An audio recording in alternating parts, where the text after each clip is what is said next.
5 hours earlier, long before anyone in Moscow or at Astrocon anticipated the assault, 14 drones laden with charges equivalent to 40 kilograms of TNT apiece lifted from launch points well inside Ukraine. Their ascent was swift, methodical, and exact, like a covert wing of bombers slipping into the nocturnal firmament. They were not run-of-the-mill UAVs. They had been crafted for a single objective: to traverse hundreds of kilometers, thread hostile skies, and hit one precise target with lethal precision. That objective was a Russian cargo ship anchored in the Caspian Sea. For days, Ukrainian and partner satellites had focused on it, recording every maneuver, every change of anchor, every effort to conceal its location. The ship's master, assured he lay far beyond the reach of Ukrainian ordnance, carried on with his routine, oblivious that his movements were being monitored live from orbit. When the order to launch arrived, it came through those satellites and the drones obeyed.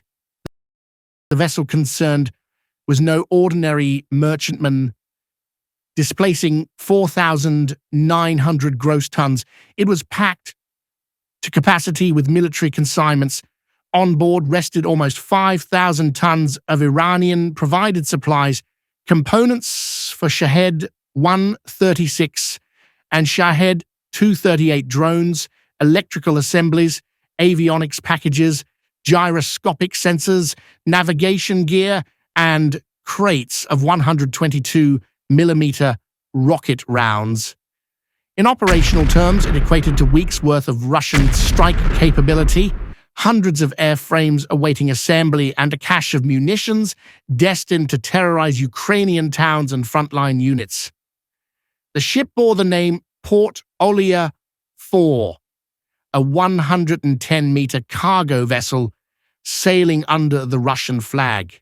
Its captain had selected his anchorage with care, rather than docking at Russia's Olia port on the Caspian, where sabotage or curious observers might be problems. He moored in the Vula Dawn shipping canal, a confined inland channel.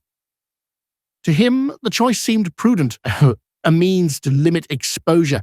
The Caspian felt secure. After all, it sat some 800 kilometers from Ukraine's battle lines.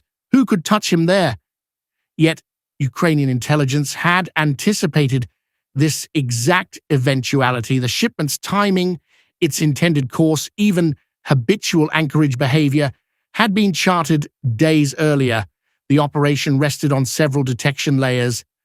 Commercial Japanese satellites employing synthetic aperture radar delivered the initial critical intelligence.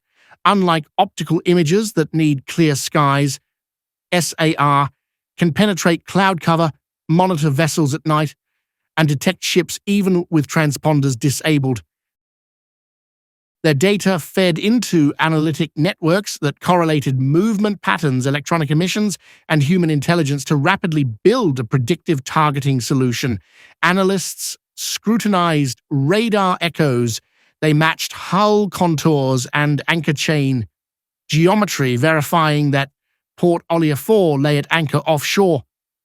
Stacked satellite passes disclosed its drift vector and the duration of its anchorage. 4 to 6 hours, ample time for a meticulously timed strike. Signals intelligence formed the second tier. Patterns of communication enforced silence, and sparse radar emissions indicated the vessel was operating in a low-profile mode, attempting to remain unseen. That very silence, however, betrayed it. Ukrainian planners identified a limited window for a multi-axis, single-wave operation. The directive was explicit: do not detonate the volatile cargo, instead sink the ship in a controlled fashion, consigning thousands of drone components and rocket crates to the Caspian's depths. For the task, Ukraine selected a package of long-range kamikaze UAVs derived from the UJ-26ER platform. Constructed with composite airframes, Their radar cross-sections were minimal. Cruising at roughly 150 to 180 kilometers per hour, they combined the range to cover vast distances with speeds low enough to slip under some radar envelopes. Navigation relied on a GNSS/INS hybrid with electro-optical confirmation in the terminal phase. Even if GPS were contested, the systems could still home in on the aim point. Warheads were in the 40-kilogram class. Some fragmentation, some semi-penetrating, chosen to produce varied effects. Tearing thin deck plating, rupturing ventilation runs, fracturing structural beams, and breaching the waterline with extended fuel stores, the UJ-26ER could reach up to 1,200 kilometers, more than sufficient to span the distance to the Caspian. 14 UAVs formed the strike package, 12 were designated attackers, and 2 served as relays. At 5:25, synchronization was confirmed. The assault plan split across 4 vectors. One element would close from the stern's starboard quarter, aiming for the engine spaces, ventilation trunks, and aft deck. Another would advance from the bow's port side, engaging the bridge and forward compartments. A third formation was ordered to smash the midships, breach beams around cargo hatches, and open the waterline to induce instability. The last pair acted as diversionary units, primed to trigger explosive barriers should tugboats or patrol craft attempt rescue.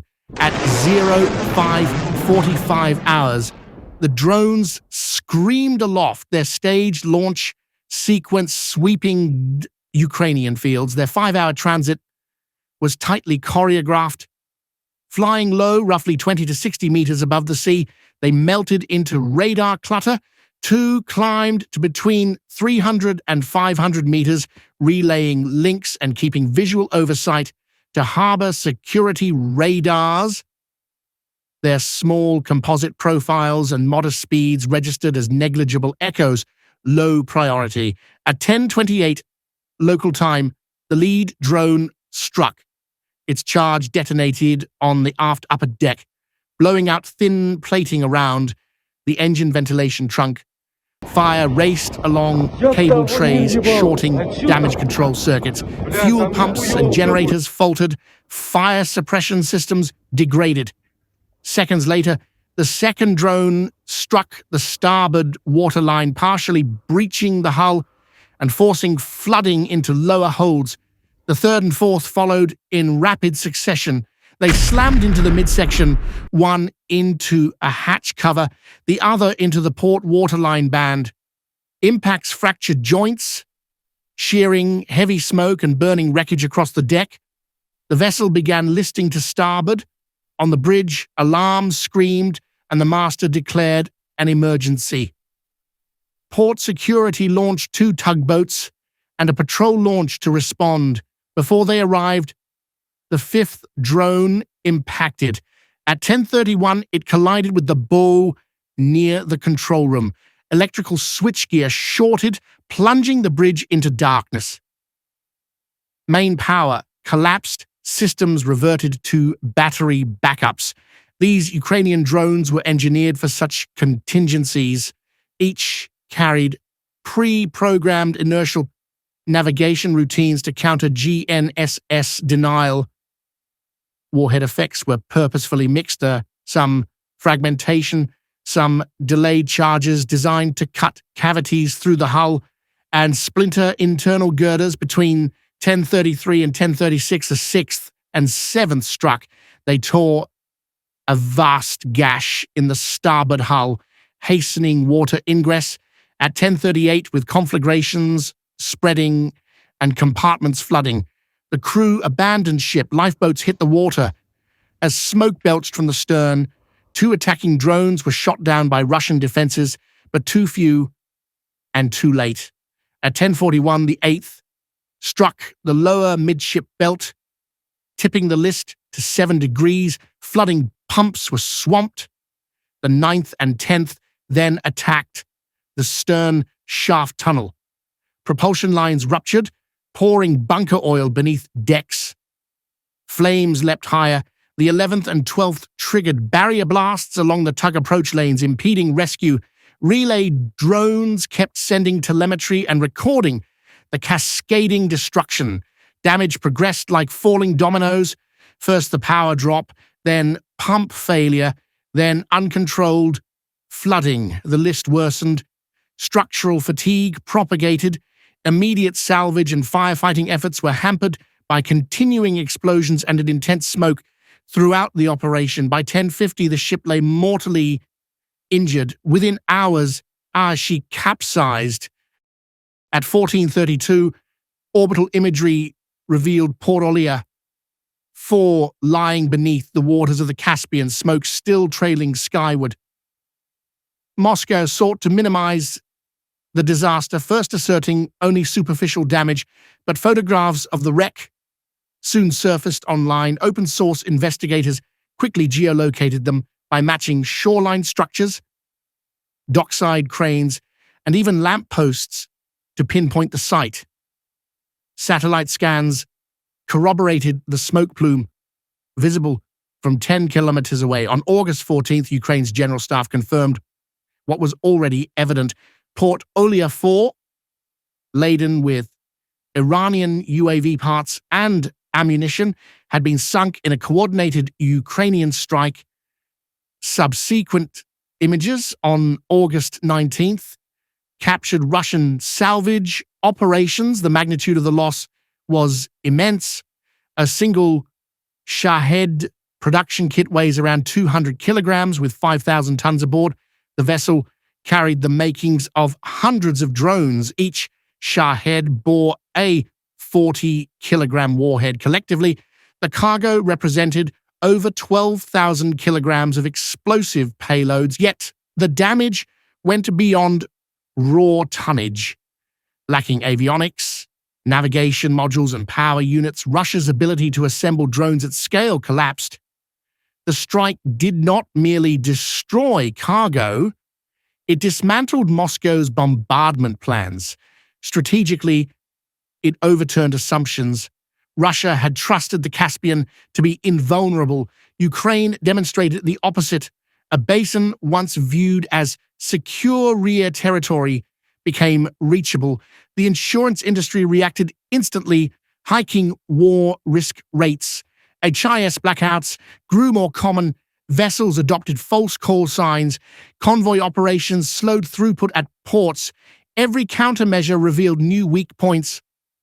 Overland rerouting left visible trails. Multi-node transshipment inflated expenses. Diplomatically, repercussions spread across the littoral states who convened emergency maritime safety sessions.